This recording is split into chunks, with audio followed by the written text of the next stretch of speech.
দোয়া হলো মুমিনদের জীবনের একটি গুরুত্বপূর্ণ ইবাদত। সারাদিন আমরা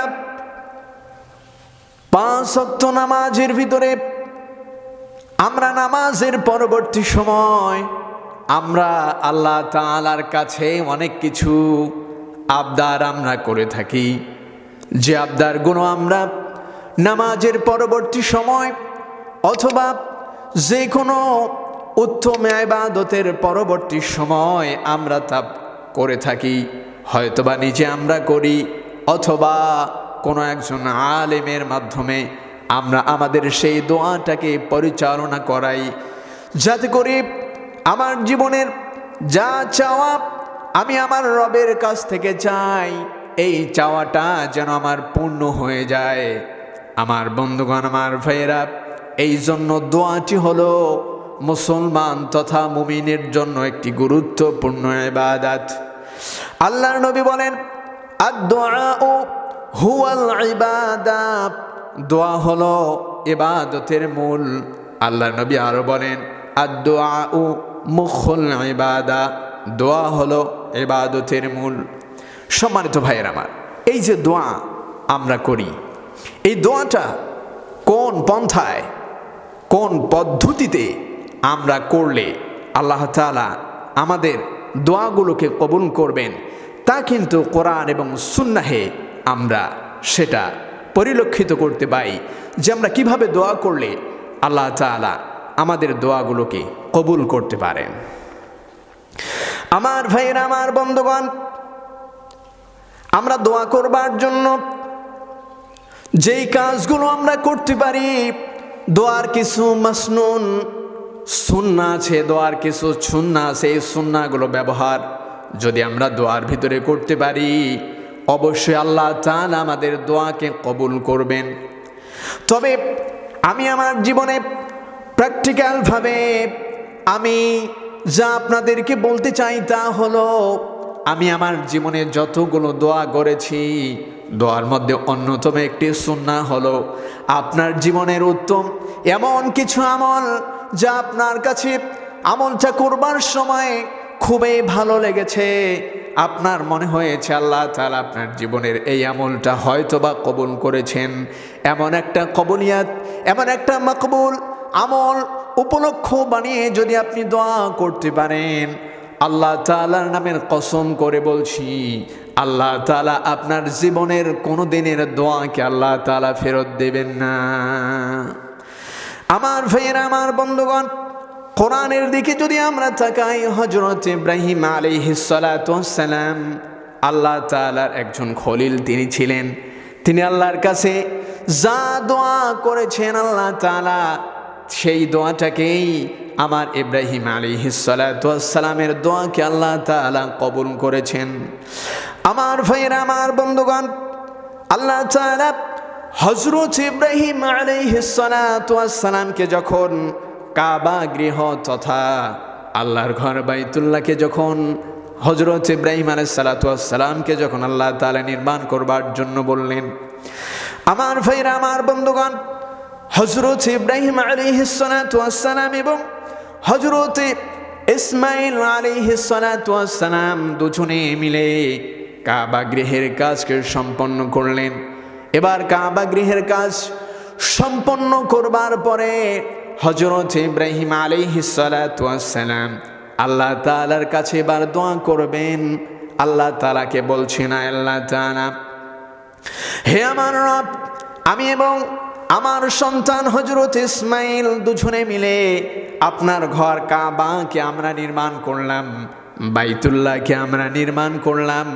আয় আল্লাহ তাআলা, আমি হলাম আপনার বাইতুল্লাহর কর্মচারী, আপনি হলেন আমার মালিক। তবে আজকের এই উত্তম কাজটা উপলক্ষ করে আমি আপনার কাছ থেকে দুনিয়ার কোনো ফায়দা আমি ইব্রাহিম নিতে চাই না, দুনিয়ার বাদশাহিত্ব আমি চাই না, দুনিয়ার কোনো প্রতিপত্তি আমি আপনার কাছ থেকে চাই না। তবে এই উত্তম কাজটার বিনিময়ে আমি আপনার কাছে একটা দোয়া করতে চাই।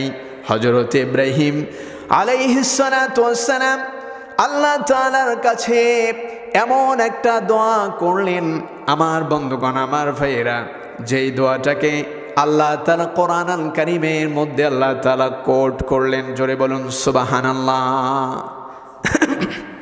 আমার ভাইরা, আমার বন্ধুগণ, হযরত ইব্রাহিম আলাইহিস সালাতু ওয়াস সালাম কাবা গৃহকে, বাইতুল্লাহকে এরকম করে জড়িয়ে ধরে তিনি আল্লাহর কাছে দোয়া করলেন, আয় আল্লাহ তাআলা, আপনি আমার ছেলে ইসমাইল আলাইহিস সালাতু ওয়াস সালামের বংশে এমন একজন নবী আপনি দান করবেন, যেই নবীকে আপনি স্বতন্ত্র কিতাব দিবেন এবং তিনি এই কিতাব মানুষকে শোনাবেন এবং এই কিতাব ব্যাখ্যা করে মানুষের হৃদয়কে, মানুষের অন্তরকে তিনি পবিত্র করবেন। জোরে বলুন না সুবহানাল্লাহ।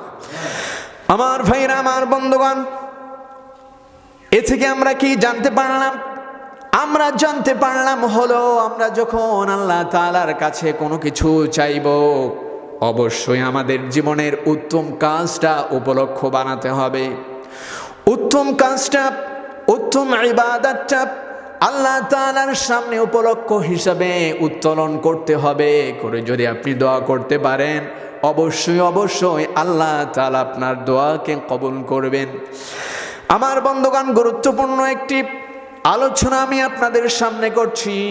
হযরত ইব্রাহিম আলাইহিস সালাতু ওয়াস সালাম তিনি দোয়া করলেন।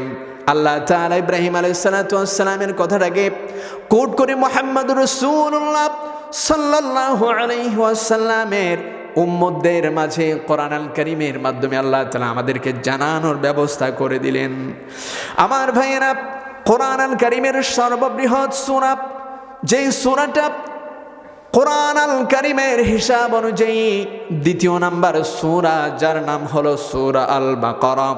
এই সূরাতুল বাকারার 129 নম্বর আয়াতে কারিমার ভিতরে আল্লাহ তাআলা হযরত ইব্রাহিম আলাইহিস সালাতু ওয়াস সালামের সেই কথাটাকে আল্লাহ তাআলা কোট করে বলছেন।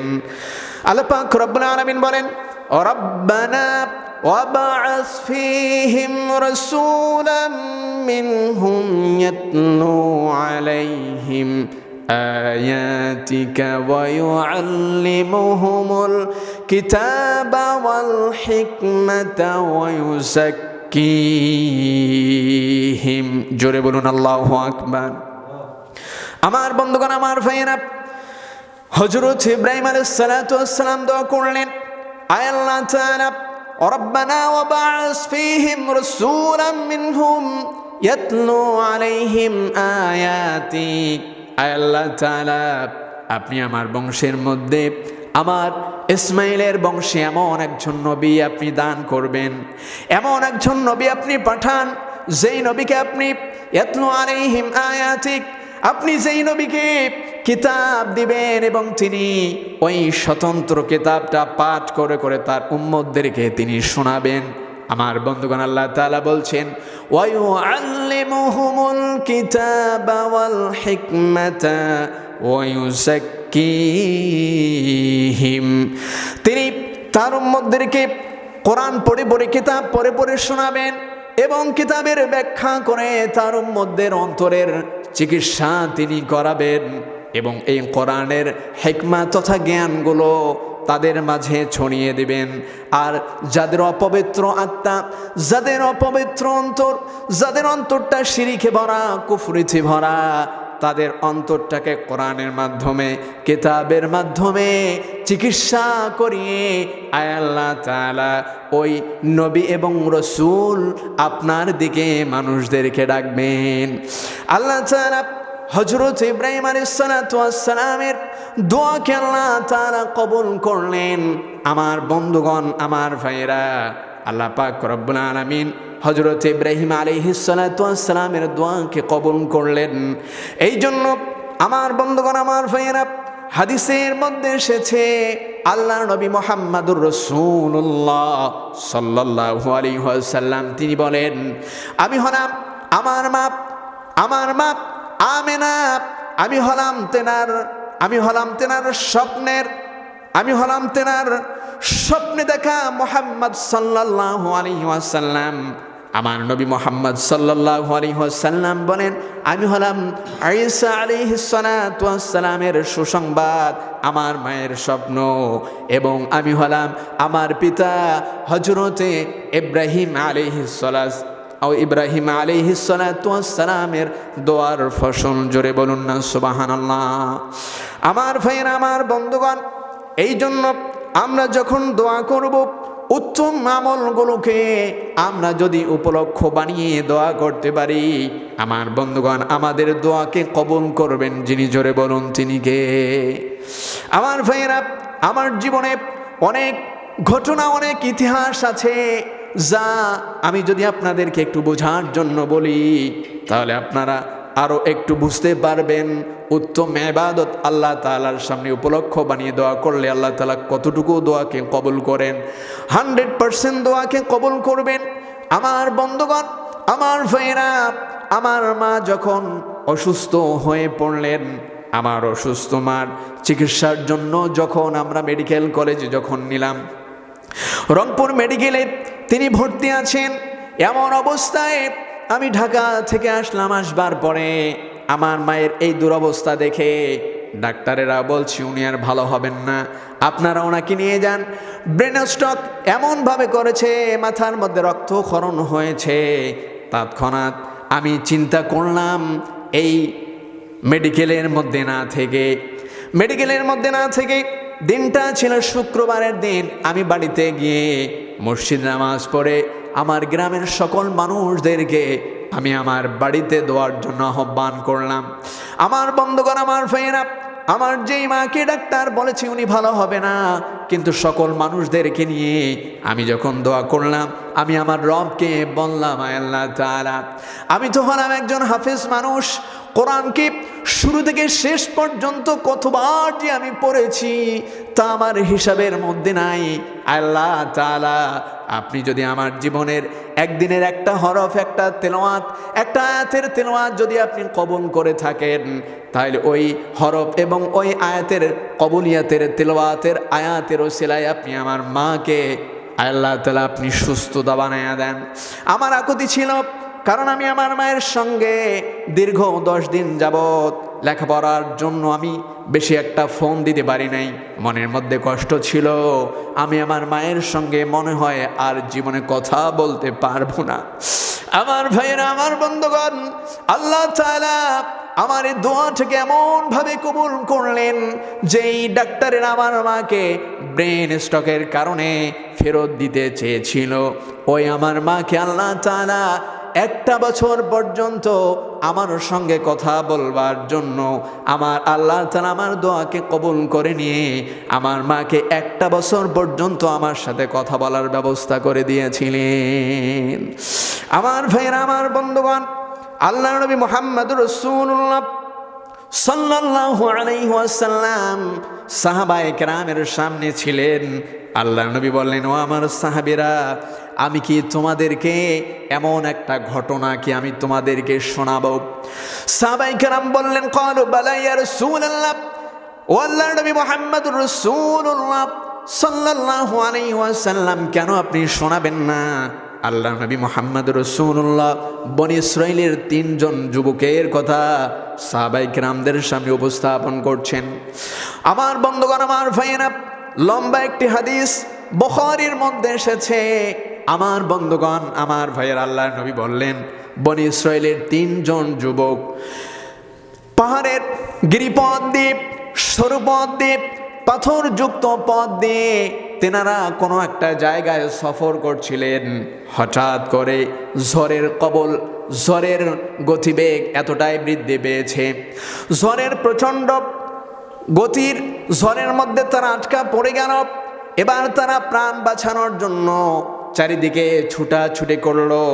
ঝড়ের এই কবল থেকে বাঁচার জন্য চারিদিকে ছুটাছুটি করতে করতে হঠাৎ করে তারা একটা পাহাড়ের গুহা দেখতে পেল। পাথরের পাহাড়ের গুহার ভিতরে তারা সেখানে অবস্থান করবার জন্য গেলেন এবং যাওয়ার পরে ওই পাহাড়ের গুহার মধ্যে, গর্তের মধ্যে তারা তৎক্ষণাৎ সেখানে অবস্থান করলেন। আমার বন্ধুগণ, আমার ভাইয়েরা, কিন্তু আল্লাহ তাআলার বড় নীলাখানা, আল্লাহ তাআলার বড় সেখানে নীলা খেলা শুরু হয়ে গেল। আল্লাহ তাআলার লীলা খেলা শুরু হলো। আমার বন্ধুগণ, 3 জন যুবক যখন ওই পাহাড়ের গুহার মধ্যে যখন আশ্রয় নিয়েছে, পাহাড়ের পাদদেশ থেকে এমন একটা বিশাল বড় পাথর এসে ওই গুহার মুখটা এমন ভাবে বন্ধ হয়ে গিয়েছে, সামান্য একটু সূর্যের আলো ব্যতীত, একটা আঙ্গুল বের হওয়া ব্যতীত একটা মানুষ কখনো ওই পাথরটাকে সরিয়ে বের হবে বা সেখান থেকে বের হয়ে আসবে এরকম কোনো জায়গা ছিল না। সমস্ত গুহাটাকে একটা পাথর এসে তার মুখের মধ্যে বসে গেল। আমার বন্ধুগণ, তিনজন যুবক এবার চিন্তা করলো, আয় আল্লাহ তাআলা, এই যে মহা বিপদের মধ্যে আমরা পড়েছি, এখান থেকে আপনি ব্যতীত আমাদেরকে বাঁচানোর মতো পৃথিবীর মধ্যে আর কেউ নাই। আমার বন্ধুগণ, আমার ভাইয়েরা, উত্তম আমল এটি এমন একটি আমল যে আমলকে আপনি উপলক্ষ বানিয়ে দোয়া করলে আল্লাহ দোয়া কবুল করবেন। তার একটা চূড়ান্ত উদাহরণ আমি আপনাদের সামনে হাদিসের মাধ্যমে পেশ করছি। আমার বন্ধুগণ, আমার ভাইয়েরা, এবার তিনজন যুবক করলো কি, তিনজন যুবকের ভিতরে একজন যুবক আল্লাহ তাআলার সামনে এভাবে বলছেন, আয় আল্লাহ তাআলা, আয় আমার রব, আমি আপনাকে এতটাই বেশি ভালোবাসি, আপনার প্রতি আমার বিশ্বাস এতটাই বেশি, আমি আমার চাচাতো বোনের সঙ্গে আয় আল্লাহ তাআলা আমার সম্পর্ক ছিল।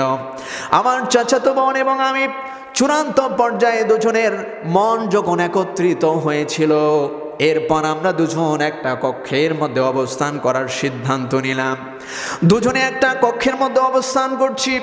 ইন দ্য মিন টাইম আমি যখন আমার চাচাতো বোনের উপরে, আমার সেই প্রেমিকার উপরে আমি যখন ঝাঁপিয়ে পড়ব, আমি যখন জেনা করবার জন্য তার শরীরের মধ্যে আমি যখন উঠেছি, এমন পর্যায়ে আমার সেই প্রেমিকা আমাকে ডাক দিয়ে বলল, ও আমার প্রেমিক, ও আমার চাচাতো ভাই, আমরা এমন একটা অপকর্মের মধ্যে আমরা লিপ্ত হতে যাচ্ছি যে অপকর্মটা আল্লাহ কখনো সহ্য করবে না।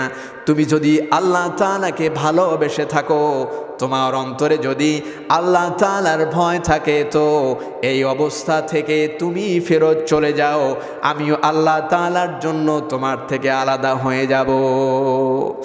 আমার ভাইয়েরা, আমার বন্ধুগণ, প্রথম যুবক যখন আল্লাহ তাআলার সামনে একথা বলে যখন দোয়া করলেন আর বললেন, আয় আল্লাহ তাআলা, ওই দিন শুধুমাত্র আপনাকে ভয় করে, আপনার প্রতি ভালোবাসায় আমি জেনাহের চূড়ান্ত সেই অবস্থান থেকে ফেরত এসে আমি সেখান থেকে ফেরত এসেছি শুধুমাত্র আপনাকে ভালোবেসে।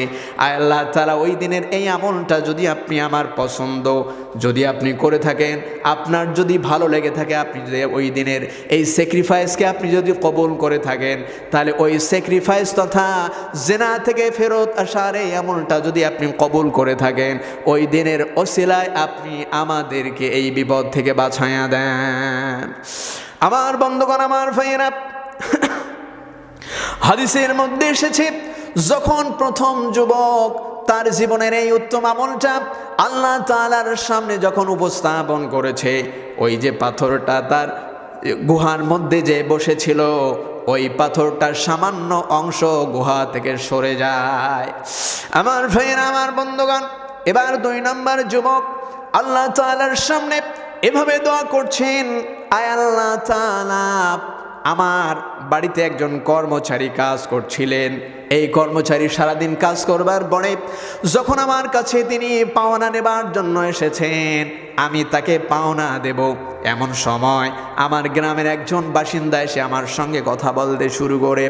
আমি আনমো না, আমার সেই প্রতিবেশীর সঙ্গে কথা বলতে বলতে হঠাৎ করে আমি পিছনে তাকিয়ে দেখি আমার সেই কর্মচারী ভাই আমার বাড়ি থেকে তিনি প্রস্থান্তর করেছেন, আমার বাড়ি থেকে চলে গিয়েছেন। এরপর আমি তাকে অনেক খুঁজেছি, খোঁজার পরে যখন আমি তাকে পেলাম না, তার সারাদিনের যে কাজ করার যে উপার্জন তথা আমার কাছে তিনি যে হাজিরাটা পান, ওই হাজিরাটা আমি রেখে দেই নাই, বরং ওই হাজিরার সম্পন্ন টাকাটা দিয়ে একটা ছাগল কিনেছিলাম। আমার বন্ধুগণ, আমার ভাইয়েরা, ওই ছাগলটা আমি বাসার মধ্যে নিয়ে এসে দীর্ঘ একটা সময় আমার বাড়িতে থাকে এবং ওই ছাগলটা থেকে একটা বাচ্চা হয়, এরপরে দীর্ঘ সময়ের কারণে অনেক বাচ্চা হয়। আমার বন্ধুগণ, আমার ভাইয়েরা, যুবক এভাবে বলছে, আল্লাহ তাআলা, একটা ছাগলের পাল আমার বাড়িতে তৈরি হয়ে যায়। এরপরে অনেক দিন পর ওই একই ব্যক্তি আমার বাড়িতে এসে আমার কাছে যখন ওই দিনের হাজিরা যখন তিনি আমার কাছ থেকে চায়, আমি তখন আল্লাহ তাআলা চাইলে ওই দিনের হাজিরাটা আমি তাকে দিয়ে দিতে পারতাম। যেহেতু তার হাজিরা টাকা দিয়ে আমি ছাগল কিনেছিলাম, ওই ছাগল থেকে অসংখ্য ছাগল হয়েছে, আল্লাহ আমি চাইলে রেখে দিতে পারতাম, কিন্তু আমি তা রেখে দেই নাই। বরং আমার সেই কর্মচারী ভাইকে তার হাজিরার অর্থ থেকে যা ছাগল কিনেছিলাম, এই ছাগল থেকে যা ছাগলের পাল হয়েছিল, আল্লাহ তাআলা শুধুমাত্র আপনাকে ভালোবেসে ওই দিন তার হাজিরার টাকা দিয়ে যে আমি ছাগল কিনেছিলাম, এই ছাগলের একটা ছাগল নয় বরং ছাগলের পালটা শুধুমাত্র আপনাকে ভালোবেসে আমি তাকে দিয়ে দিয়েছিলাম। আল্লাহ তাআলা ওই দিনের এই স্যাক্রিফাইস তথা আমার এই আমলটা যদি আপনি কবুল করে থাকেন, আল্লাহ তাআলা আজকের এই মহা বিপদ থেকে আপনি আমারে বাঁচাইয়া দেন। আমার বন্ধুগণ, আমার ভাইয়েরা, যখন এই যুবক এই কথাটা আল্লাহর সামনে উপস্থাপন করেছে, হাদিসের মধ্যে এসেছে তৎক্ষণাৎ ওই পাথরটা ওই মুখের গুহা থেকে, ওই গুহার সেই মুখ থেকে অর্ধেক অংশ সরে যায়। এবার 3 নম্বর যুবক আল্লাহ তাআলার সামনে দোয়া করছেন। আমার ভাইয়েরা, 3 নম্বর যুবক এবার আল্লাহ তাআলার সামনে দোয়া করছেন, আল্লাহ তাআলা সারাদিন কঠোর পরিশ্রম করে আমি যখন বাসার মধ্যে এলাম, আমার স্ত্রী আমাকে 1 গ্লাস গরম দুধ তিনি আমাকে দিলেন খাওয়ার জন্য। আমার বন্ধুগণ, আমার ভাইয়েরা, আমি যখন মুখের মধ্যে দুধটা দিব, এমন সময় আমার ছোট্ট সন্তান কেঁদে উঠল। সে বলল সেও দুধটা খাবে, কিন্তু তৎক্ষণাৎ আমার মাথার মধ্যে চলে আসলো পাশের ঘরেই তো আমার জন্ম দক্ষিণী মা অসুস্থ অবস্থায় তিনি শুয়ে আছেন। আমার বন্ধুগণ, আমার ভাইরা, 3 নম্বর যুবক বলছে, আল্লাহ তাআলা আমি ওই গরম 1 গ্লাস দুধ আমি নিজে খেলাম না, আমার সন্তানকেও আমি দিলাম না। ওই 1 গ্লাস দুধ আমি করলাম কি, ওই দুধটা হাতে নিয়ে আমি আমার মায়ের গৃহের মধ্যে গিয়ে আমি আমার মাকে সালাম দিয়ে তাকে আমি জাগ্রত করলাম। আল্লাহ তাআলা আমি আমার মাকে জাগ্রত করবার পরে আমি যখন আমার দুধের গ্লাসটা আমার মাকে যখন আমি দিব, আমার মা আমাকে বলল, বাবা তুমি তো সারাদিন অনেক পরিশ্রম করেছো, এই দুধটা আমাকে দিতে হবে না, বরং আমি দুধ খেয়েছি, তুমি খেয়ে নাও। আমার বন্ধুগণ, আমার ভাইয়েরা, 3 নম্বর যুবক বলছে, আল্লাহ তাআলা ওই দিন চাইলে আমি দুধটা খেতে পারতাম অথবা আমার সন্তানকেও দিতে পারতাম, কিন্তু আমিও খাইনি, আমার সন্তানকেও ওই গরম গ্লাস দুধ আমি দেই নাই, বরং ওই দুধটা আমি আমার মাকে আমার ভালোবাসা থেকে, আমার মায়ের প্রতি আমার দায়বদ্ধতা থেকে আমি আমার মাকে ওই 1 গ্লাস গরম দুধ আমি খাওয়াই দিয়েছিলাম। আল্লাহ তাআলা তুমি যদি আমার জীবনের এই আমলটা কবুল করে থাকো, পছন্দ করে থাকো, তাহলে আজকের এই মহা বিপদ থেকে তুমি আমারে বাঁচাইয়া দাও।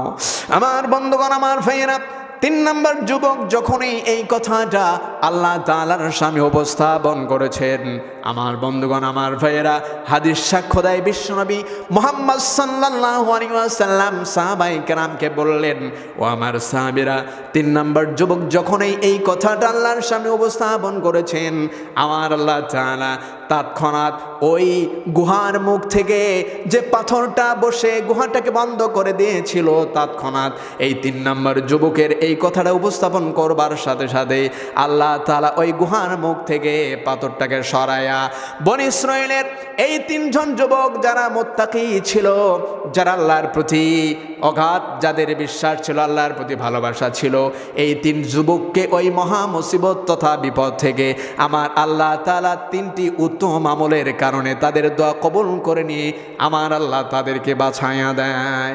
আমার বন্ধুগণ, আমার ভাইয়েরা, আমি যে কথাটা আপনাদেরকে বলতে চাই তা হলো, আমরা তো দোয়া করি, কিন্তু দোয়ার আমরা সুন্নাহ কিন্তু জানি না।